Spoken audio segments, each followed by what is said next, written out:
Quand les plus riches dirigent un pays, une société ou une institution, cela porte un nom, la plutocratie.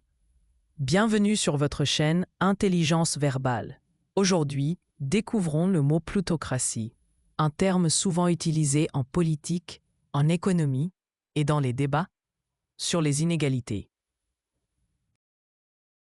C'est un mot qui soulève une question essentielle. Qui détient réellement le pouvoir?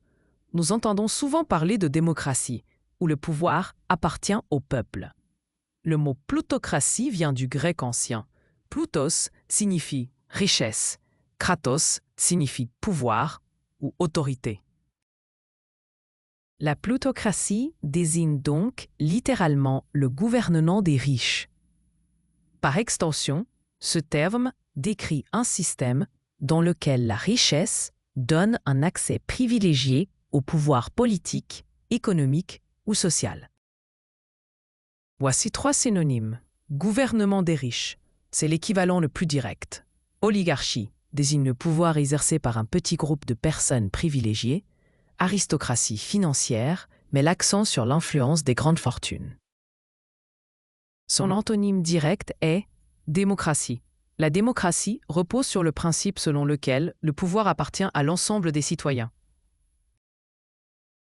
Erreur fréquente. Beaucoup de personnes pensent qu'une plutocratie est simplement un pays où il existe des riches.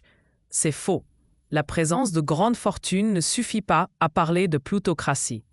On utilise ce terme lorsque la richesse permet d'influencer ou de contrôler de manière disproportionnée les décisions importantes d'une société. Voici une histoire à propos de ce mot. Dans une cité prospère, les habitants votaient régulièrement pour choisir leurs dirigeants. Mais avec le temps, quelques familles extrêmement riches commencèrent à financer les campagnes, contrôler les médias et soutenir les lois qui servaient leurs intérêts.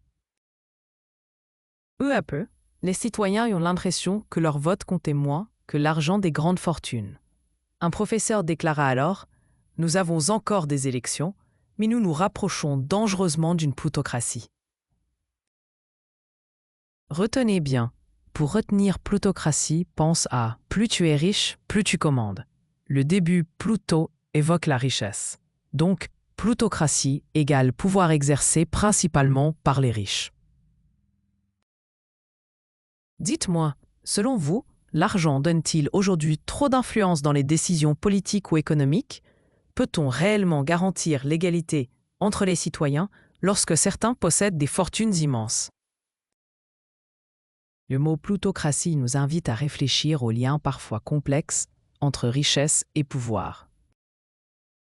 Pour résumer, quand le pouvoir appartient aux plus riches, on parle de plutocratie. Mais lorsque le pouvoir est transmis aux proches et à la famille plutôt qu'au mérite, cela porte un autre nom, le népotisme. Si vous aimez découvrir des mots rares et élégants, partagez vos expériences en commentaire et abonnez-vous à la chaîne Intelligence verbale pour enrichir votre vocabulaire chaque jour.